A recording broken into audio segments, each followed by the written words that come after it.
Mafi hanga I whawhonga hifa. Ako to he tapu amanake mau whia, wholofola ko ke teu ke kaimo inua I ho maulau marie, whakatoka ngai pe o whongi ki mau tolu, e lea whakapalofita, ho palofita o aisea, ke mau whakato mala lewa, awhi me mau ngahi kovi koto ape, e kutūno kumai ai whakamawa a whiona.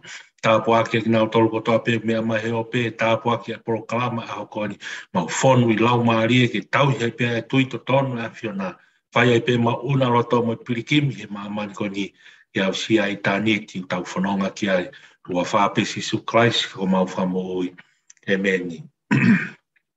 Tapu ke a whio ai o tuai o tau roto ngā, pa kou kore ai pe, ke uwhanga ai pe, nai whakatapu, toto a whakiat, pa me he tau porokalama a koto I tapu, pa YouTube channel ai tau pe mo koi sisu, a tā e whainga maari e koni ke hoko a tuai pe ai tau wako, pa me hene wholofola, whakakoloa mau pe ai ki whainga maari e tau nonu mai, ke mea mai mea pina, me whepe a wheitu, pe ke nofo pe api o tauhi ai whamiri, pe ki he ngoe anga, pe ke ngā tai, pe ku whe, whalehanga, ki mautolo e ngau tangata, me I tōkanga, pe ke ngā oe ngā whawhita, pe whe pe a wheitu, tūsi I hifo whanongo mai ke tau whanongo ki he wholofola e ki, hai ki whainga maari e hanga mai, ke hanga he wholofola na a koe aho eni, he liu mo ui ai ai wholofola e ki ho lau maari e, ke o whongi whaka aho pe ki tau tō.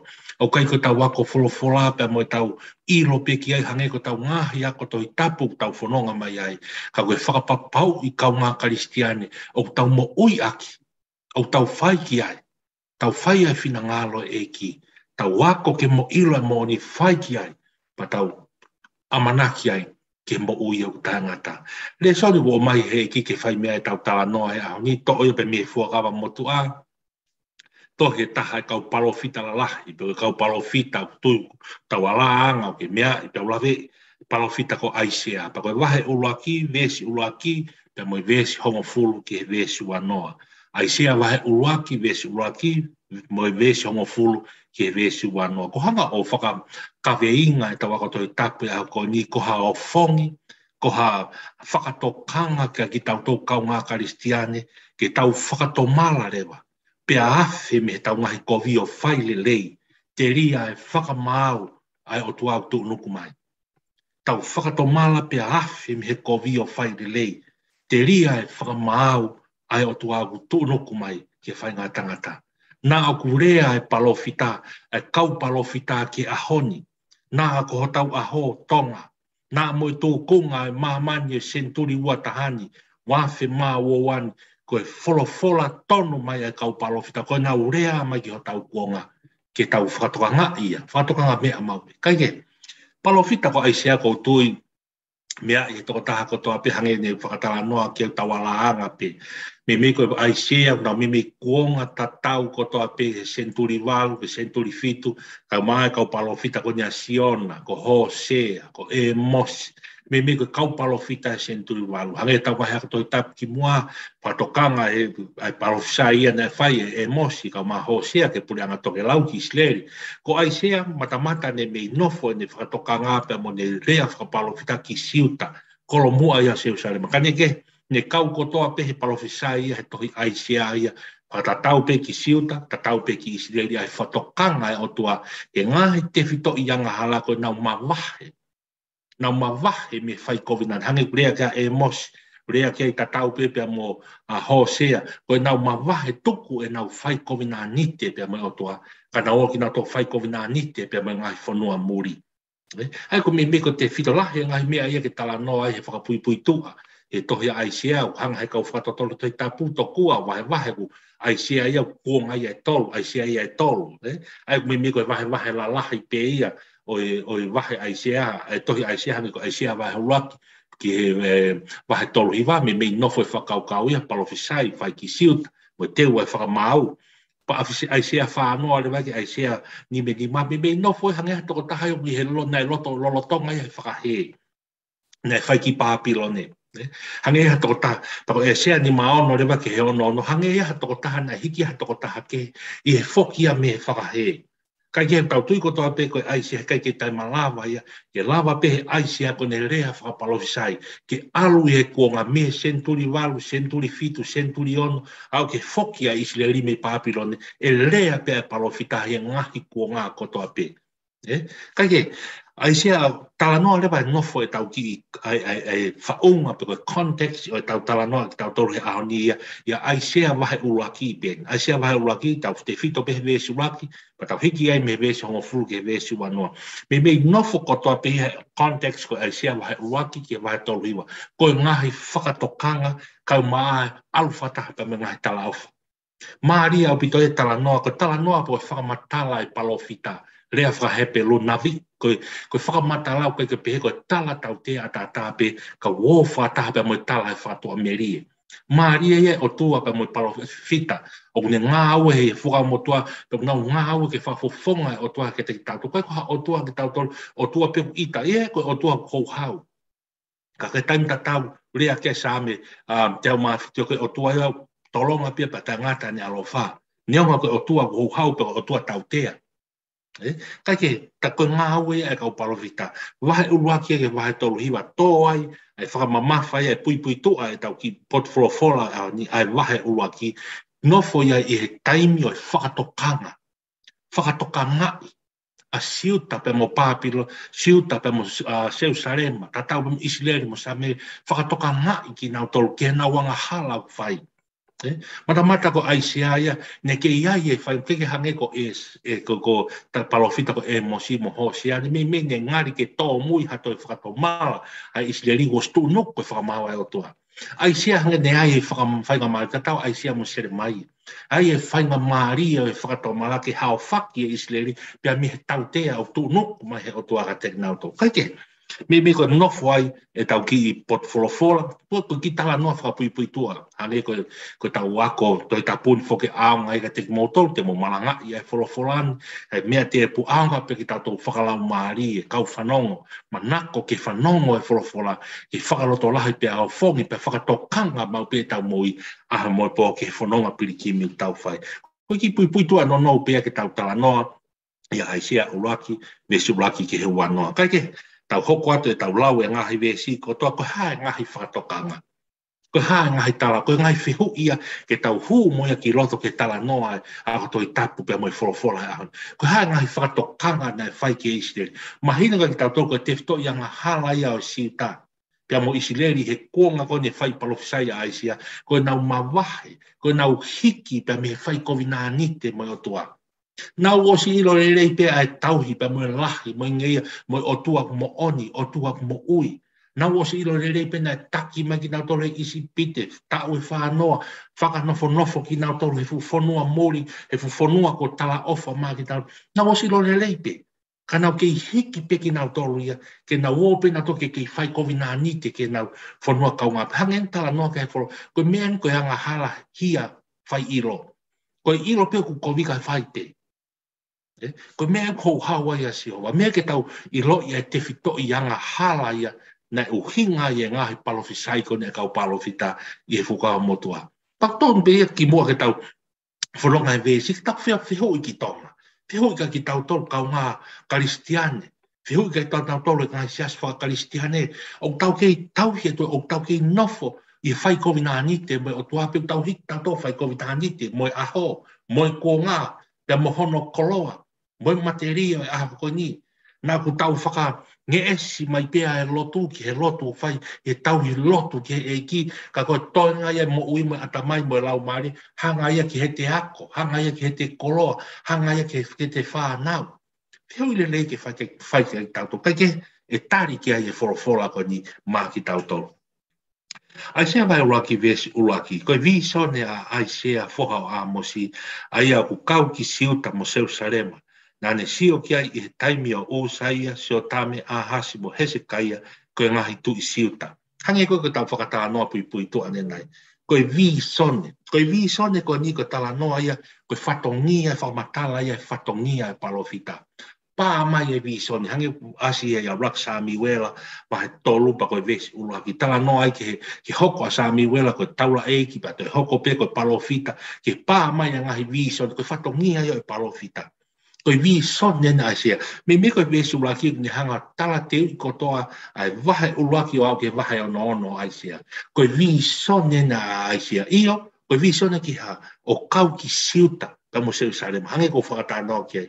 Ko siuta mo seu sarema koe pure anga ia he whakatonga. Hiri ko ne mawai ua. Aure pure anga whakatoke lawe se lo poa me ka maa kainga o Isleri, fotua ia Isleri, kolomua sa Ameria. Ko siuta ni kolomua seu sarema. Pea kono haa tu i eni. Ai koe kuonga pe eni ne ngāwe aisia. Mea usaia, hoko keke tui ko seo tame, a hasi hoko keke tui ko hese kaia.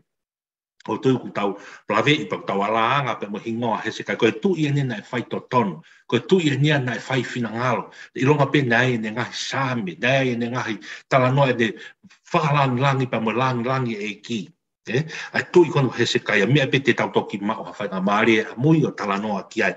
Kai ke koe vi sone, koe whakamatala ia ngai whaparofita, koe tuu ena aisia o lea ki seu sarema, lea ki siuta, whekau aki he kuonga koe ni, koe ngai hatu i koe ni. Sai, koe harewa mea na whaikia e rea, koe hae ngai vi sone, te toku mau whainga maari o lau hifo e vesi wā, o ke vesi hiwa, whakamatala ia ngai anga hala, whakamatala ia ngai uhinga kau ki ai, pea me vesi hongo fulu me vesi wano ai whakamamawhai e tau tala noa mo e tau akoto e tapu e ako ni vesi hongo fulu. Wholofolo koe viso nena aisia. Whanongo mai ki he wholofolo a Sihova. Hou e ki whakasoa toma. Fotu te ringa mai ki he lao o tau o tua ai ka kai whakakomola. Pato ngai o pahanga e he viso ne koe ni o ne tala mai whanongo ki he wholofolo a Sihova. Ai ko whainga maari, ko taimene nei ki whainga maari e ke nau whanongo ai, hangi ko whatala noa ne nei. Taimene ai ki whainga maari ai Isileri ai sita, ke whanongo ki he wholofora o toa. Ke hangi e ko tala noa e palofita ko emosi. Tala noa koe he hanga he o toa whakahonge i ai kuonga ko ia. He kai koe honge mea kai me honge mea inu, ka koe honge he whanongo ki he wholofora. Wholofora koe koe lao ia, lao e koe moui anga ia. Ko ia ku ungai, ko ia ku ne pare tua, ko ia bongo ia he Isileri mo i siuta, that's the identity, ko e lao a Sihova. O ka paura vai to o identity a lao pa mo i wholofora Sihova, they are nothing. Koe ke na wongo i na tau, o ku nau exist, koe ke na wongo i na tau, o ku ai handau tau i a mamani koe ni. Ka koe ni a, vese o ku kei whanongo pe, o kei wholofora tu pe a Sihova. Koe mea mau inga ia. Whakatoka i ki tautu. O tau ki whanongo nei ki he wholofora a Sihova i ngai aon tonga. Kau ngā karistiane. O tau ki whanongo nei ki he wholofora. Pea ku tau lau pe, pea ku tau ilo pe, pea ku tau wako pe, kau koe ke tau whanongo ki ai. Hangi kurea ke e tohi whakaha. Whanongo pe ai ke ongo. O hinga ia ke tau mo ui aki. O ngai ke tau ngāwe aki. Practice. It's not only about theory or ilo ki he tohi tapu, but it's all about practical. Ngā wei, ha watu. O kai koe whakamatala pe o wha, whakamatala pe fuaki i he whakaukau pe moi maari no marangai, kau te peke fuaki au pe o whau ke ilo hange koni ko tufunga lao, na kai peke ne ilo ko whekau ngā api. Ka ne ilo le lei e ai o wha, ka koe ke ilo e kau ngā api. Koe ke ilo le lei e theory, ka ke la vai au practical. Koe wholofolai au, whanongo ki mai ke wholofolai, koe whihu i a maa tauto. O tau ke o ngona nei ai wholofola o tua ahon. He ku kei tuku whainga ma. O tau hangehen ko rea ko ne vese hongo furu. Ko tau tō me ta tau e ko ngani. e konga senturi wa tau tau whanonga i tonga kaunga Karistian, pe me konga ko ni senturi walu. O tau ke mau whainga maari ke whanongo ke wholofola si hova. O tau ke mau whainga maari ke tau lau asi he tau ngahi telefoni, ngahi app, e social media, whei tu ko toa pe tu whaki ai wholofola eki. O tau mau e whainga maari ke whanongo, koe ka koe mea te ke tau, koe ke tau honge tau tau wholofola, ka koe mea honge koe whanongo ke wholofola. Ka o ku tau ke whainga maari e ngai aon ke whanongo ke wholofola. Kai ke, hou e ki whakaso fotu mai he he vesi hongo fulu, hou e ki whakaso o tau ma fotu, te ringa mai ke lawa o tua kakai whakakomola.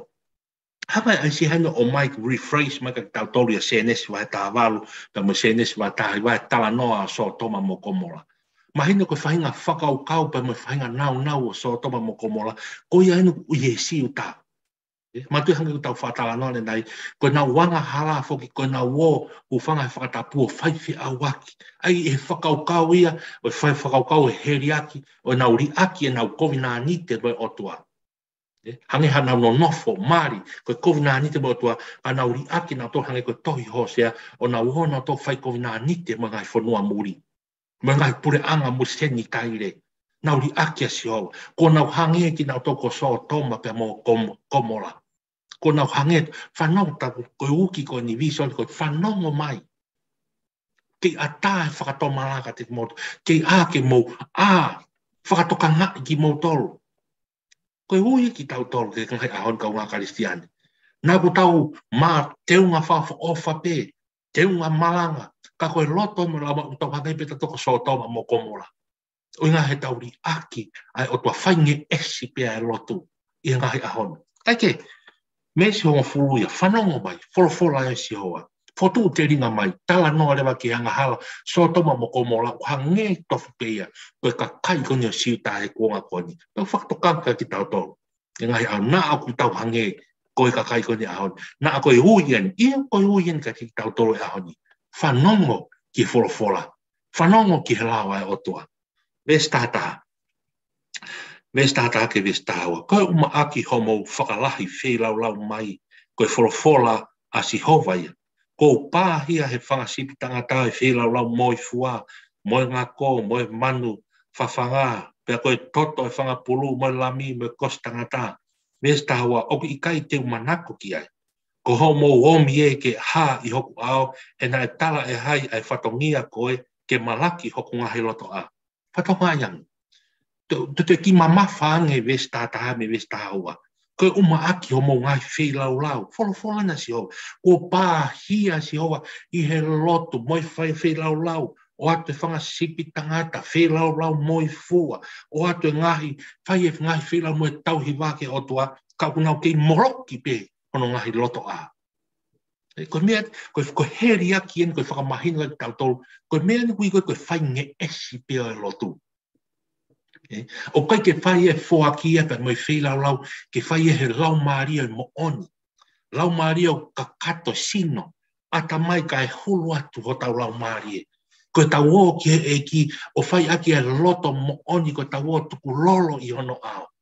Mata koe vestata ke vese, koe tala noe koe ni, koe nau ngawe na tu o kai peke hane whakahoi fua ana, e nau whelau, matu koe whakamatala ia e whelau luke a Levitiko wahe ua tolu, ngai whelau e whakamahina whaou, ngai whelau e whakasāpate, ngai whelau pāsoa, koe ngai kātoanga na woke whakamahino, a e nau tauhi, e nau responsibility, ai whaahinga ai siu tātoko Israeli kia Sihova. Kako talamai au ni kai kei whina kua o si pāhia. Kai peke koe koto lau whanoa pia ki a whio mai oto. He kai ke whai mo oni ia. He kai ke whai ia i he loto mo oni. Mā lo pe si whelau, mā lo pe fua kawe ngā, mā lo pe fua whatongia he ngāwe e loto mo sias, ka akui kai peke hane whakahoi fua ana ke otoa. Hāhono hinga, rea ke he whao, he ke moloki hoku ngahi loto, koe moloki hoku ngahi loto a he vesta hawa, me koe tala noa heriaki e ke whakaukau, o tau ki ope toto tāmolo, o tau ki ope, o kai ke whai whakautu mau, o ki whai whakalohi mo fisi pe. Koloa pe ke whai. Koloa pe ke tick the box, hange pe koe ngā, kolo hange koe ngāwe, koloa pe ke tāe kāti, that's it. Pena e whai ngāwe, pena e koloa pe ke la wātu. Ka tau ota tō tokanga, he mahinga koe hu whai e tokanga mai whakaukau, ke ngahi mea e ke he ia. Whakawawawe ia peke os. Kai ke whina ngalo o tuai ki ai. Ke ngai whi lau ko ia. Vesta tolu ke vesta wha. Oa e toi omi nge esi mea au. Hang se o tau whakatawa noane nai. Koe lotu nge esi ia. Vesta tolu. Oa e toi omi nge esi mea ofa. Koe tutu i se nisi koe mea whakarie ria ia ke ati au. Ai whakamahina fo o mo whakasāpate. Ai whanongonongo kātoanga o ki kai te kei maka taki ai o ai kovi mo fu whakataha. Vesta wha.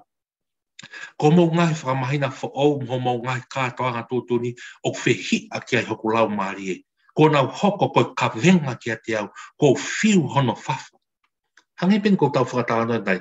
O whakataha mai pe vesta taha, vesta haua, vesta tol, vesta wha. Ko mo ngai kātoanga. Whakamahina fo o.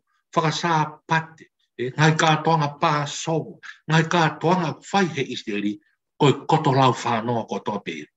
Ko ngā he ko mo omi pe ki motor mo nge esi mea o wha. O ingai ke whai ngā loto whai aki. O mai pe koe koroa pe ke lava. O mo tutu inseris koe mea whakarie ria ia ke atea sio. Ngahi mea koe o koe peke te hoko ia koe whakahoi fua. Hai ke o tua koe kiria ho whanga. Hai ke o tua koe whakarie ria a tata ho whanga whakatapu. Tak whato ngai. E tau ngai whei lau lau e ngai kātonga misi nare. E ngai kātonga whaki o tau whai. O tau kei whai nai o whakatatau ki whina ngalo e o tua. O tau kei whai nai o ku whakahoi fua nai ke o tua. Pe koe koloa peke lava. Koe koloa peke tānaki e paanga e witou mo si kakai o e sia koloa peke lava. Tau kei whai nai whakahoi fua nai ki o toa pē koe whai koto lau whanoa. O i kai ngata o toi mahoro hake tala mai i e vesta whaia. O ku toi whakakawenga ia. Whiu e o toa ano whafa. Toi kawenga ia o toa he ene houhau mo ne mawhasia i he tau nge whai nge esi pēa e rotu. Ko rea ma mafa ki eiko tui, ko e o whongi ma mafa. Hange ko whakatau whakatano, o rea e palofita ki tonga. O rea e palofita ki e kau ngā karistiane ko toa, ke ngā sias whakakaristiane. O rea e palofita ki e ngā whamili ki e ngā roto whare ko toa pe. Kai ke ngata, o rea e palofita e aoni ki e tau ngāhi mo ui whakafoi tui tui. Nā aku tau whainge esi pe malanga. Nā aku tau whainge esi pe ai lotu. Nā tau whai nge esi pēr ngai whēra ora. Ko rea ma mawha pē. Tau ngoi kua toa pēu kawho tau lau maari e. Nā ko se ku tātara no ato au pa pē he kou tōtuma. Ko rea ko ni he loto pēo e kawho mo malu ia. Mo loto e apasia. Ke wholofola uhu mo ma mawha e rea e palofita e hau koni. Nā aku tau whai ai mea kotoa pē. E tau hi loto. Tālu e ho o ongo sia. Ko wai whoki rea kumaheni ki tau tau. Ai e umake patu. E fua whatongia. Ko tui tau te kei tonu ke whakahoa ki tau tau ke ngāwe fua. Ka pau e patu e umaia, kau kai ke hoi fua whai e he whakahoi fua ki he ki pa tā koto lau whanoa pe. O ka pau lewa o ku patu ho tau ma e fua e ka venga mo ngai ngawha i siasi o whakataha. Pa mo sino ata mai, mo lau maari e mo whina ngalo koe, mo mea o whina ngalo ki a e ki. Pa tā whakahoi fua. Hangi ko haha mea whakahoi fua. Tau ilo tau toi whakafo. Ta mai si isu whaki mai holo tō. Nā tau o tato ke whaki. A ngai koloa, materia, mama. Ka koe ke tau whaki ho tau loto. Ko mea whi maho e ki. Ke whakotō wai hano talo ni. Pea talai ho tau ngai whatongia. Whaki ho tau loto ke otua. Hangi koe whihui koe nei whai e si isu ke tufunga lau. Ko ha e lau. Ha mea te ke mawai mo tangi. Ke ofa ke otua, ofa ke kaunga, ake kotoa, sino ata mai lau maari. Whai ake kotoa patangi sisu, to tonu ho tari. Alu whai e patake mo ui. Tā koe me a ia. Tā koe whi lau, tā koe whoaki ia. Tā koe tau ngāwe he lotu ke whai he sino, ata mai, ha hulu atu ho tau lau maari e. Whai e te ngāwe kotoa pe, pa te nofo whapapau. Ka ha, o hoi fua nani te whina ngalo eiki, te tau lawa pe whakamooni. I ho o whai whaki, whai hao whirau rau, pa ke novo whakao, o hoi fua nai ke eki, o stala mai pe whorofora. Koe mea hoi fua ke hei he whai e mo on, whai mo on. Pea whakatatau ki hono whina ngalo. Tala mai koe whaki o kai ke ilo kea he mai me tō matau. Kai ke ilo he tō matau e whaki a he ma, o hū ki he rilo. Whai ai whaki. Ka koe hā ngai ahonia, tā e whasia tā patau toki peheo whakamāwhana ia rot I kai. Kai ke whakahoi fua ia. Kai ke ko lea pehe ko hange ko whakatoro. Tupe po e palofita ki lea. Ke wholofola mai ka ne waloki ki tau toro. He koe aho ho tau waloki. Hange koe lea takai o tau kifonua. Koe aho ia ho tau whakakolo. Aho ho tau waloki. Whaino hino ki tau tau he wholofola. Koe aho ia ho tau mau ai fungani. Ka mo tāpua ke tau iro e mea ke whai. Hoko atu, vestani ma. Peka mou ka fola nima hake, te uhanga kehe mea te moutoru ia, ka mou ka whakalahi I lotu, e kai te whakaongo, ko homou nima na oku toto ia. Nea wa koe whakapatonu ko tuan ke hou eiki, kautala eiki ke ngau, koe kau siu tā ko toa mo seu sare mai, palofisai ko, kau rea ko toa mai ke tātou ki tonga, rea mai ke kau ngā karistiani, rea mai ke tau moi whakawhaitu, whatoka ngā, ke taimi o kai ke tau whainge esi ai lotu, tala mai ko tau whoro ni mai hanga kehe o tu aimi ai. Ko tau lotu, I ka tala mai ke whakaongo ia ke he tau lotu. Hangu rea ka sāme, ko whanongo pa mo whakaongo a sihowa ia ke he lotu ai apasia. Mata pe ko lotu ai kai ke apasia, mo whainge esi ai lotu, o kai ke whanongo ke a sihowa ia. Tā koe koto lau whānoa se tau lotu hufia mo e au kai, pe mo te kaki o toa kau koe ke whaia I he mooni, kau whainge esi pe ia, taku whakakoto mau taimi pe ia.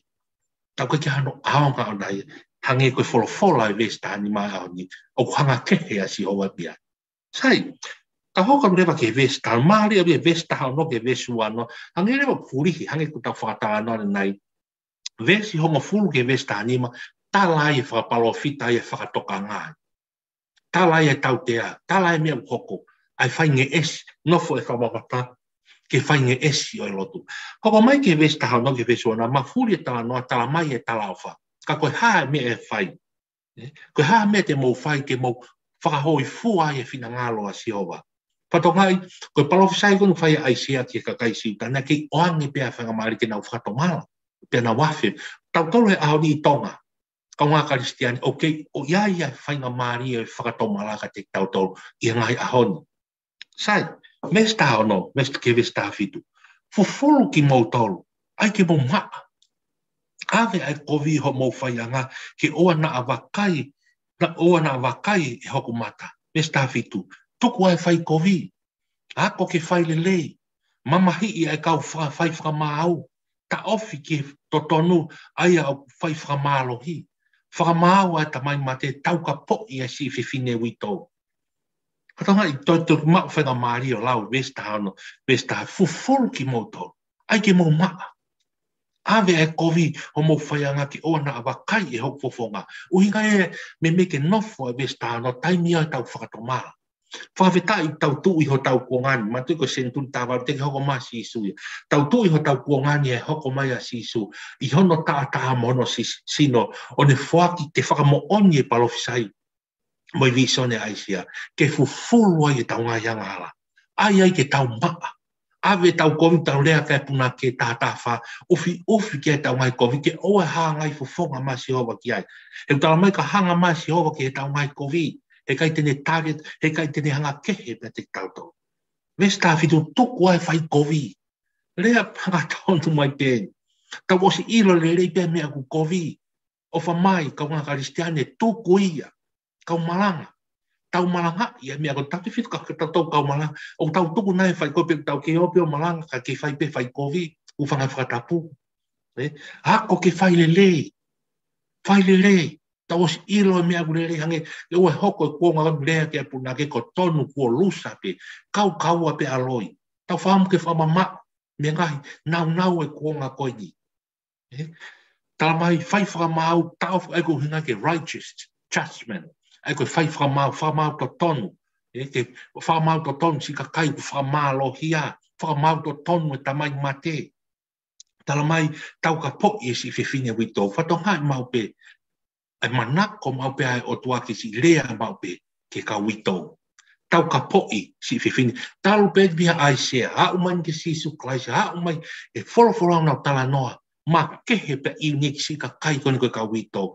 Nofu e whao ke si ka kai ko More se na wai se pa kai ngata ko tamai mate no foi ke si fa na malo se na tamai ko si wi to pe ke mo ui ko ia pe si ko kakaya off hau ai iki kakaya ke o te tau fa malo hi kakaya ke tau hanga very unique he society mo fi lotu ngai ahoni tau fi hu i pe tau fa he tau nga we ngai ahoni o tau toka ngai si ka wi to i he loto ngai si asi pe tau hanga pe to church ta tau pe wi to be ngai family ta mai for tau ka po i si fi fine wi to he ko nga u na fai ko ni he ka si ta ko ni se usare ma ko na ro me kina tana ki paanga to fa ao e to tonu me paanga me koloa si ki fi fine wi to pe o ke fina nga o ho hau si ho wa ya fe ho ka ki tau tolo we siriana kaunga karistian e ngai sias whaka karistiane ko tope o tau ka po ngai si ka witau ka mai si tamai mate whawhika ki tau tau lotu pa ke hou fia ki nau tolu ia whainga maari a watu hane ki seniti anga hane ki paang anga hane ki shopping a watu ki ai he whamana wahake si ene mo ui ko nofo ngā ahoa pe hamataha pe ko ngā koe morisho nau ngai of anga mono ngai se pandi ka mai ki whanau tamai mate ke si whanau tamai mate uhinga ke whanau ia e wito tamai ke tau ka po i ki nau tau ka ke ko ki nofo i ko maa whanai o kulau maare mo kuloto pe hui pe ka te au pe hui ka ki tau ko tau wa unai ke si ka wito ko tau wa unai ki ai whai ha ofa o hangi ka tala noa e aoni mes tā walu rewa ke ves whakao si ves wanoa ha o mua ke ta siwi. Koe whora a si hoa ia. Neongo e haa kula ha mouhia e hoko hine hina hange koe si nou. Neongo e haa kula maama te nau ta tau moe wawae a au. Mesi tāiwa. Ka pau te mou loto le lei mo talango fua. Te mou kaia le lei o e whanua. Vesu wanoa. O ka pau te mou whakapāpā kū moanga tuu. E keina ki mou tau e hereta. E kua whora pehe ai whawhonga o sihowa. Ves tāwaro mai ves tāiwa hau ke tau siwi. Koe uki ai whakatomara. Neongo e hā kula aho o hia. Kai whakamore pe o ka pau te ke awhi mi he kovi. O pau te ke whakatomara. Hange kon ku tau rea ak mai. O pau te ke tari a sisu. Tari o sisu uhinga ke tari e whora. Kai ko tari a sisu lotu bepe a rea. Tari e mo whora. Whai e ki mea utarate whora. Whai no hino e whora. Tari a sisu. He neongo e kula aho o hia. Kai whakamore. E ririu koe o hine ange he sino. Rea ke ai e punaki. Neongo hange ha wawae e ne aho ina. Koe whakamatala ia e tau ngai hangala. Kai he taimi te tau wawhia, tau whakatomala. Tau tari, tau tui ke pe kia pe mo te tu. Whawhetai tau hoko mai ha kuoma. E hoko mai a sisu Christ ke tau waf ke whakamore e tau ngai hangala. Vesu anoa, o ka pau pete ke whakapāpā kū moanga tu. Koe ongo rea e ua, hangari e moritonio li riu be ngahi rea whahe peru. Uinga pe ka pau pete ke anga tu. O ka pau pete ke kei te wheka pe holoto hangene whai ki kakai isipite. Te ke kei whai anga hala pe koe. Ko pau pete ke anga tu koe ke a Sihova. E keina koe he here tā. Koe here tā koe uhinga ke judgment mai whakamāua e otua. Pa whakaosia rewa, he kua wholo pehe ai whawhonga Sihova. He koe wholo, that's the word of God. That's a covenant, that's a promise. Ko pau ke hoko ia. Ko pau ke hoko. Uhinga e ki whoi rea whakaosia, he kua wholo pehe ai whawhonga Sihova. Ko pau ke hoko ia. It's a must, imperative. I rea whakahe peru. Ko pau ke hoko. Ko pau o ka pau te ke anga tuu ai pe. O ka pau he kai ke whakatomala o ke awhi me he kovi. Te amanaki pe ke whakamau o amanaki ke tūnoku mai ke maamani koe ni. Ia i whituia ko heri. Tala mai e no o ki tau tolo ka kai ko ia. O kai ke tau whai a whinangalo a Sihova. O kai ke na wanga o whai le rei. O kai ke na wanga whakatomala. Kai ke na hange koe ni o tau ka po isi witou. Kai ke na hanga whakamalanga hake. Ai whakamalo hia e lo me kina society mo si tamai mate. O kai ke na whai ngesi pēr lotu koe ka kaia koe ia e tu unuku kia e whakamao e otoa.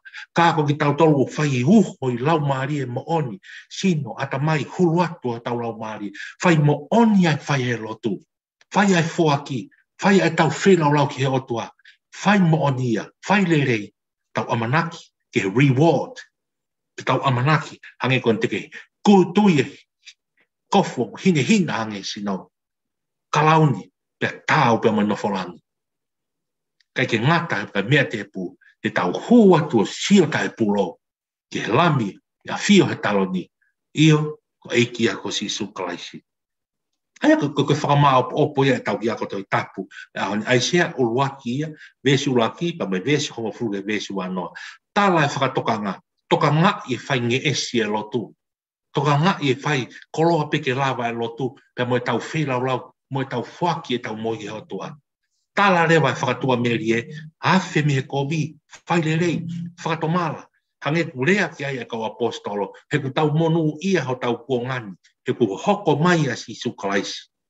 Hoko mai a si sukalaisi, ke ne whuaki no sina mono tata, o hange ko vi sonic whai aisia, ke hoko ia ko tau taulangau, sisu ke taulangau.